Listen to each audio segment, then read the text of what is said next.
Olá e bem-vindos ao painel Gaming Not Over do Building the Future 2022. Eu sou o João Miguel Salvador e tenho comigo alguns dos nomes mais proeminentes da indústria do gaming em Portugal. Dos estúdios aos meios de comunicação social, passando pela investigação académica, este é um mundo em mudança. Mas essa alteração profunda na forma de fazer e apresentar nem sempre é visível para todos. Como se constroem os videojogos? Quem os cria? E quais os perfis mais desejados? Qual a influência da vida comum na escolha dos títulos e das temáticas? Como é que a nossa história influencia também as nossas escolhas? E que escolhas são feitas pelas plataformas que estão a apostar na divulgação do gaming? Hoje temos a oportunidade de perceber como tudo isto acontece nos bastidores, numa conversa a várias vozes. Se calhar é tempo de passarmos às apresentações. Começo pelo primeiro nome, veio do mundo das belas artes e quando acabou a formação estava longe de imaginar que hoje estaria onde está. Foi o estágio em design interativo, na altura o projeto até era para um livro, que a fez passar ao segundo nível e foram vários os degraus subidos até ao lugar em que hoje se encontra. Além de diretora executiva do estúdio Nerd Monkeys, Mafalda Duarte é também embaixadora da Women in Games. Bem-vinda, Mafalda. Olá a todos, prazer. É com muito gosto de estar aqui para esta discussão com os outros convidados. E, e pronto, vamos ver o que é a conversa nos reserva. Uhum. Vamos ver quem é que se junta a nós. Segue-se um autor publicado, responsável por história de videojogos, The Rise and Fall of Sega e a Revolução Interativa. É professor universitário e investigador. Trata-se quase de uma celebridade no mundo dos videojogos em Portugal, mas que agora prefere resguardar-se um pouco, sair do palco e dedicar-se à investigação. Ivan Barroso também aceitou o nosso convite para falar sobre o que o move. Bem.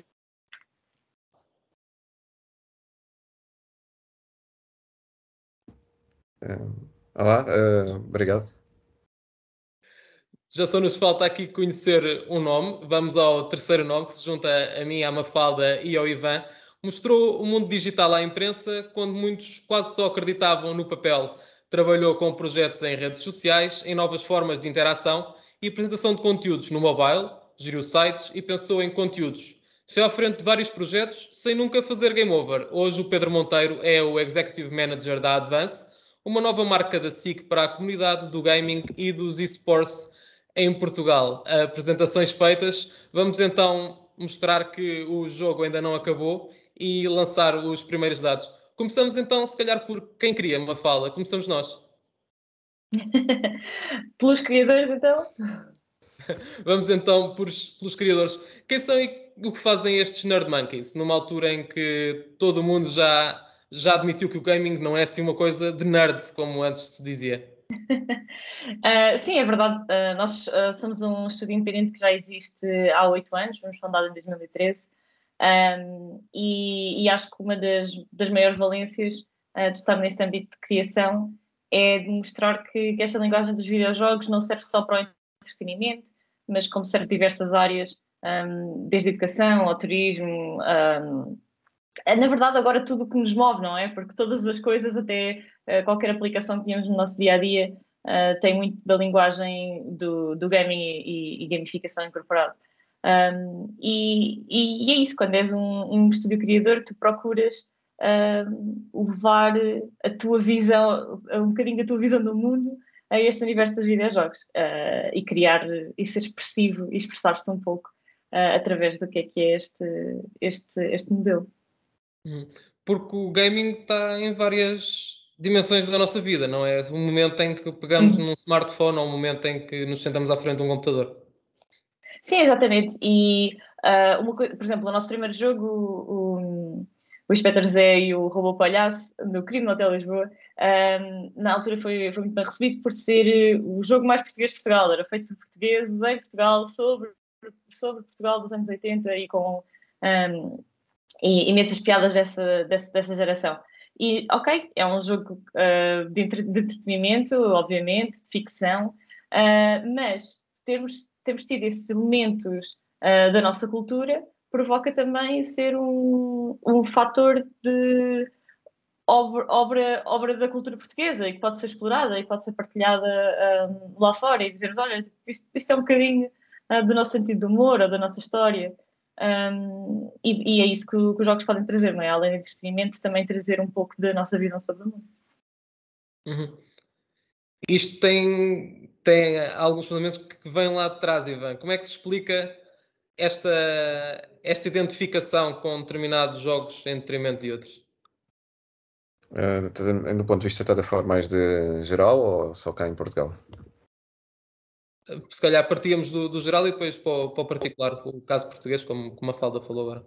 Sim, realmente há muitos jogos a tentar explorar esta coisa da Portugalidade, não é? A Portugalidade, o que é nosso, o que é que nós somos diferentes dos outros, não é?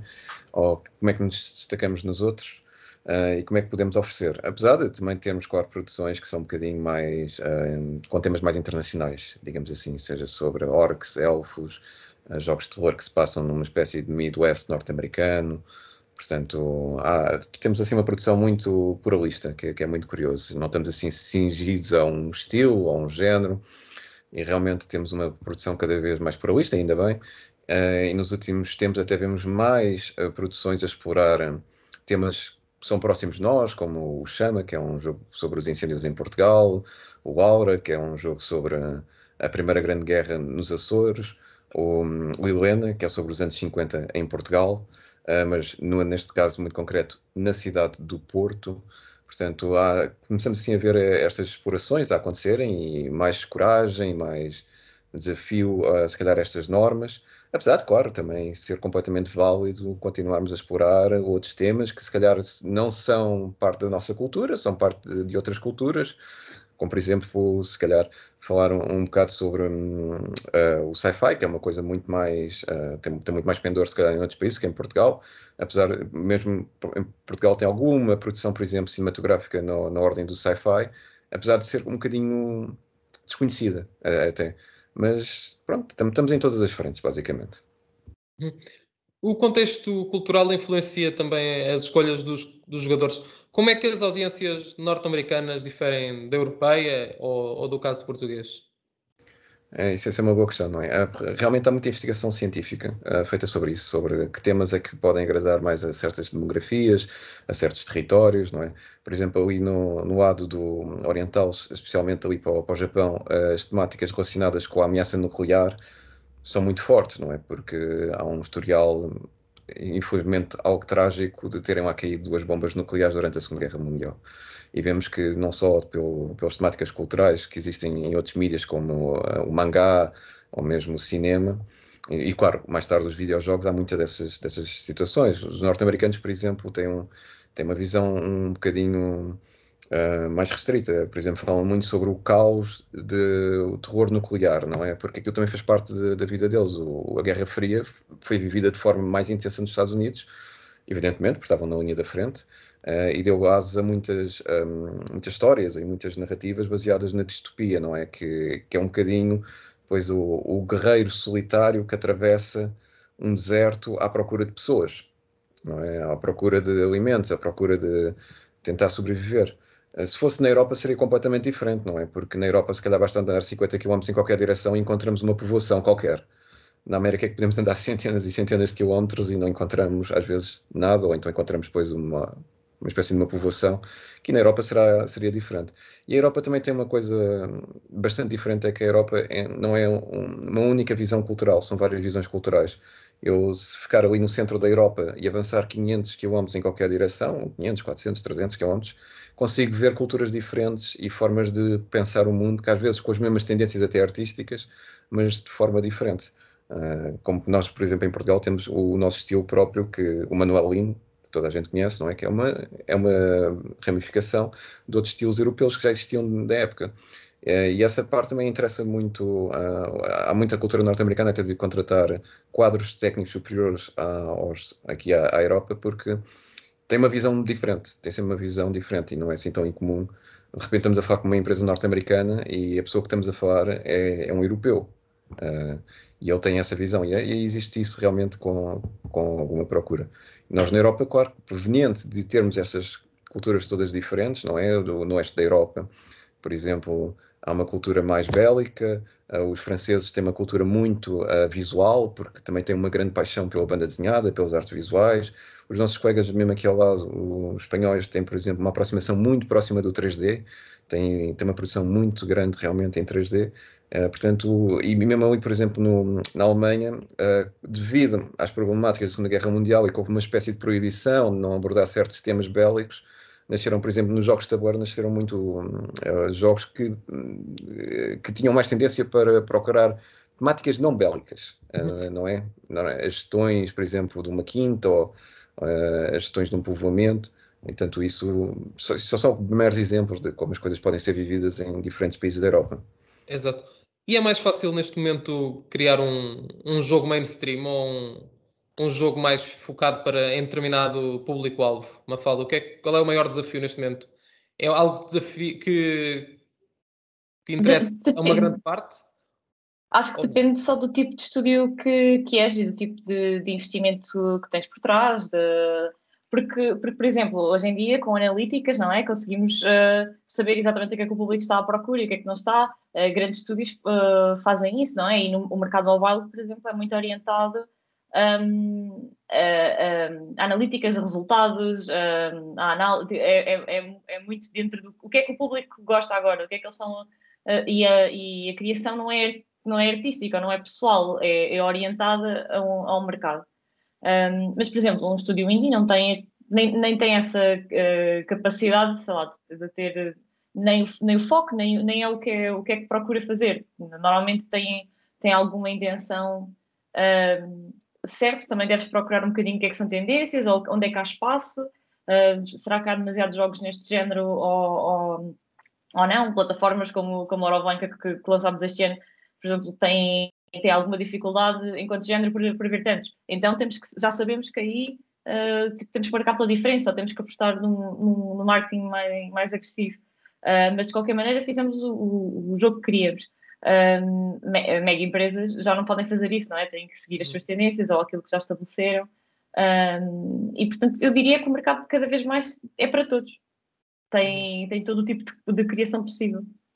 Acredito que esta preocupação seja transversal, tanto a quem cria jogos como a marcas que são criadas para uma comunidade de gaming e esportes, como a Advance. Isto é um bocadinho, é o defeito de jornal generalista. Mas, Pedro, desafiava. É fácil ser generalista sem esquecer as franjas, sem esquecer o lado mais indie numa marca como a Advance? Quer dizer, é inevitável, diria eu. Depois ser mais ou menos fácil, isso depois é questão. Ou seja, é inevitável no sentido em que, como tu sabes, e ainda por cima, sentado aí com essa fotografia, com um peso histórico gigantesco atrás de ti, a questão da generalidade serve, e ainda por cima em mercados pequenos como o nosso, serve para chegar ao maior número de pessoas. Porque sei o maior número de pessoas, e isso aplica-se, imagino eu também, à empresa da Mafalda e por aí fora. Quando tu não chegas ao maior número de pessoas, tu não consegues, ao final do mês, pagar ordenados e coisas do género, e por isso os projetos normalmente não existem. O truque está em que chegando a um grande número de pessoas, pois possamos nunca perder o foco editorialmente, no nosso caso Advance, para ir às franjas, porque muitas vezes nas franjas é onde está uma série de coisas francamente interessantes. Isto sem desprimor, obviamente, jogos AAA que são obviamente muito interessantes e todos esses fenómenos por trás que são muito interessantes e que movem massas. Mas a jogada aqui é um bocadinho criar aquele equilíbrio em que eu tenho que ter Fortnite porque tenho que atrair, ou League of Legends, ou CSGO, coisas desse género, porque tenho que atrair um grande número de pessoas para depois poder criar espaço, momentos, para poder ir focar sobre projetos mais pequenos que são francamente interessantes e que é também uma das nossas missões que queremos dar a conhecer. Porque esses projetos muitas das vezes depois precisam deste tipo de ajuda. Agora, é uma relação que enfim, é preciso, é um equilíbrio, é um equilíbrio que tu fazes de escolha editorial quase constante. Ou seja, é receber informação, criar o espaço suficiente para depois poder passar essa informação. E esse é um dos equilíbrios que se fazem em projetos generalistas, como será o Expressa, como é no nosso caso a Advance. É uma ginástica constante. E bem, isto é algo que tem vindo a acentuar-se, esta necessidade contrabalançar o generalista com o lado mais indie é algo que já tinha acontecido noutros períodos históricos, uma vez que é historiador na área dos videojogos? Pois é uma boa questão. Porque se formos a ver, em Portugal, por exemplo, havia muita imprensa escrita, e aqui o Pedro até se deve lembrar disso, não é? Houve uma altura que até havia 5, 6, 7 publicações ao mesmo tempo. Neste momento não temos nenhuma publicação física especializada em videojogos, não é? E também, do ponto de vista internacional, vemos que houve muita coisa que desapareceu, não é? Não é um fenómeno claramente só português. Vemos que há alguns nichos que se abriram, como por exemplo a Retro Gamer, conseguiu criar ali um nicho só falando de material que consideram clássico, que se calhar para outras pessoas será obsoleto, para aquela publicação é um material clássico e que tem uma audiência, ainda tem alguma audiência digna desse nome, já não é, se calhar não se pode falar de nicho, mas se calhar uma coisa de culto. E em Portugal, que o Pedro até se deve recordar, houve bastantes até programas de televisão ao longo dos tempos, não é? O Tempo dos Jogos é um dos mais conhecidos, mas também houve coisas na RTP, houve na TVI, também a AXN, por exemplo, tinha a sua plataforma que era o Insert Coin, também se deve estar a lembrar disso, que ainda teve bastante tempo no ar, acho que ainda foram 12 anos, portanto é um dos projetos mais longínquos em termos de televisão.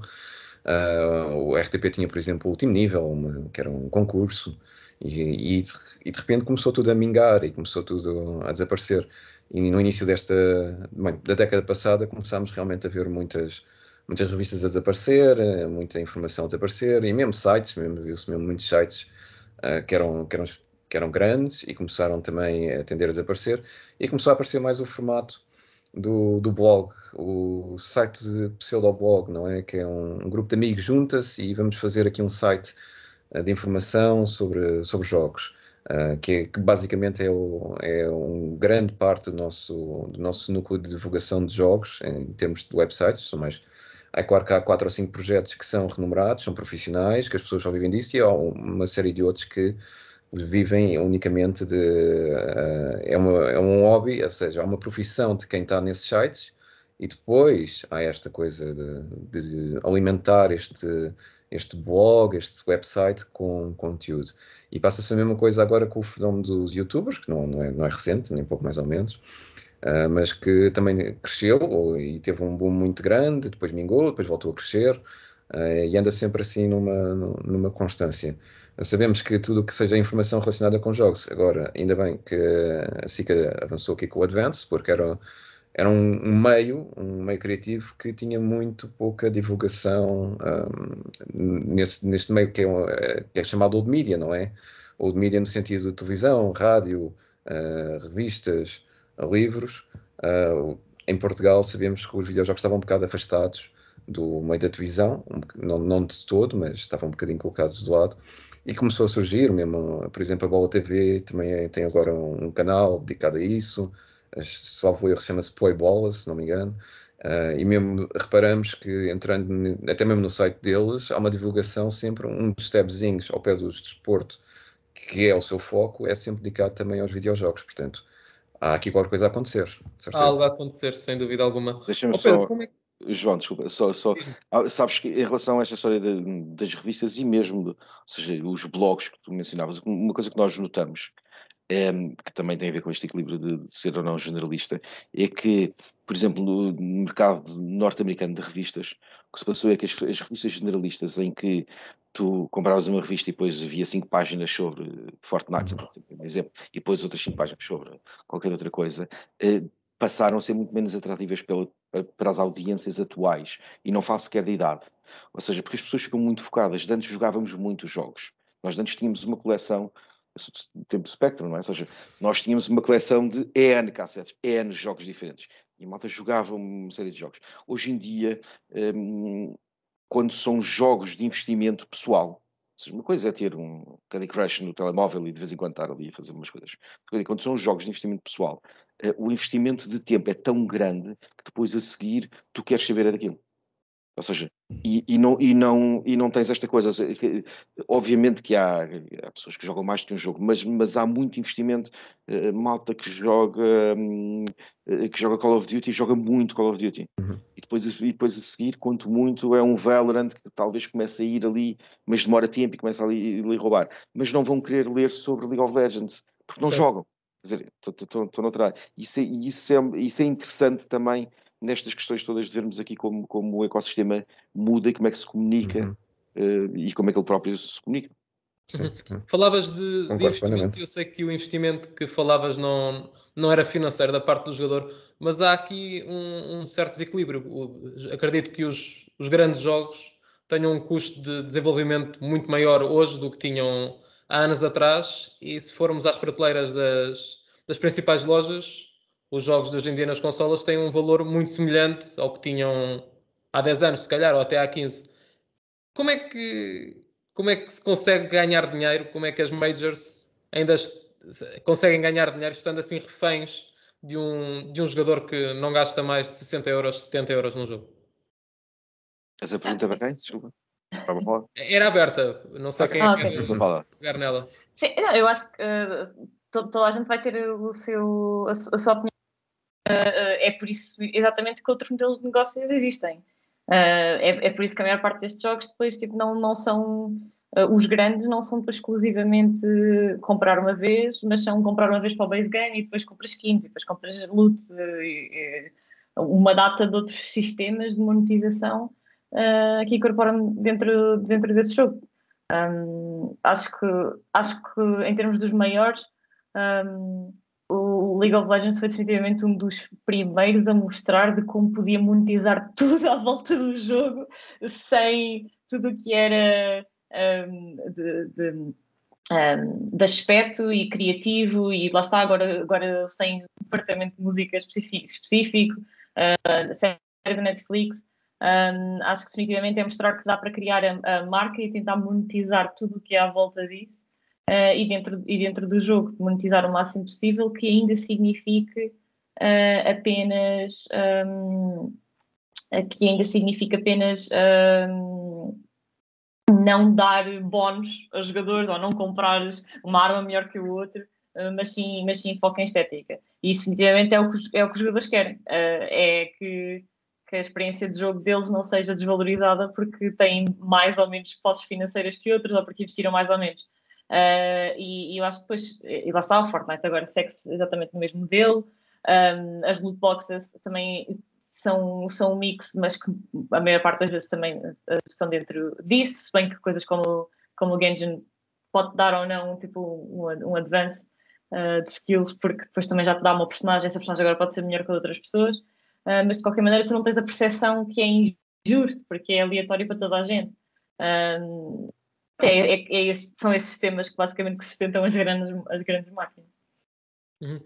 E no caso de uma marca como a Advance, que entra agora neste mundo do gaming, como é que se faz esta gestão do modelo de negócio, de trabalhar com grandes empresas do mundo dos videojogos e com pequenos produtores?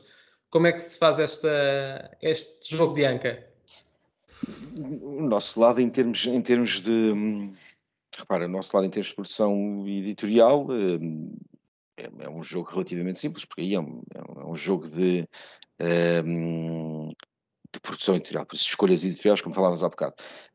Em termos de anunciantes, porque os órgãos de comunicação social essencialmente têm, têm lucros através de publicidade, porque nós não somos uma plataforma paga, por isso está aberta em todo o lado em que consigamos estar e que faça sentido. Nesse sentido, obviamente, que será sempre muito mais difícil tu ires fazer negócio tendo publicidade uma pequena empresa de videojogos contra uma grande. O que nós temos que garantir é que, mesmo existindo este enorme desequilíbrio, que esse desequilíbrio não é refletido depois editorialmente. Ou seja, eu falo da mesma maneira e com a mesma isenção, seja de um jogo pequenino, seja de um jogo que me compra publicidade. Isso é uma coisa que é verdade, como tu bem sabes, na comunicação social, por mais que hoje em dia esteja na moda nas redes sociais dizer que não, E nós fazemos esse jogo, ou seja, nunca se pôs, não acredito que se venha a pôr, mas em última análise tu podes não aceitar publicidade de alguém interessado se isso te obrigar a fazeres algum tipo de conteúdo editorial que não seja confortável ou que não seja independente. O jogo aqui, e este é um meio ainda em crescimento em Portugal, de forma sólida, porque há muita gente a jogar, somos todos gamers, porque nós acreditamos na Advance que toda a gente é gamer, por isso a minha mãe joga Candy Crush, é gamer. Não é preciso passar 6 horas a jogar Fortnite seguidos como o meu filho para ser gamer. Agora, mas a verdade é que isto ainda é um meio que está muito fragmentado. E as marcas ainda olham, até porque houve abusos no passado, de coisas também com youtubers e por aí fora, por isso as marcas ainda olham com alguma relutância. E depois tens questões também que muitos dos jogos mais jogados são jogos mais violentos, as marcas não querem estar associadas, em Portugal querem muito mais estar associadas, por exemplo, a um FIFA, que é um jogo que toda a gente percebe, mesmo que não jogue, jogos que toda a gente percebe o que é o FIFA. E um Rocket League já é um bocadinho mais difícil. A transposição do mundo real é mais fácil, não é? Exatamente. Ou seja, tu percebes, tens mais essa percepção.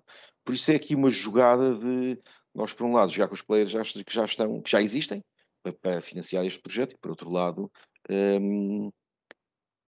educar no bom sentido marcas que ainda não estão a explorar a comunicação junto a esta área, para explicar que há de facto aqui uma audiência francamente interessante e que não é uma audiência só de miúdos fechados na cave dos pais a comer pizza e a jogar, ou seja, uma audiência altamente alargada.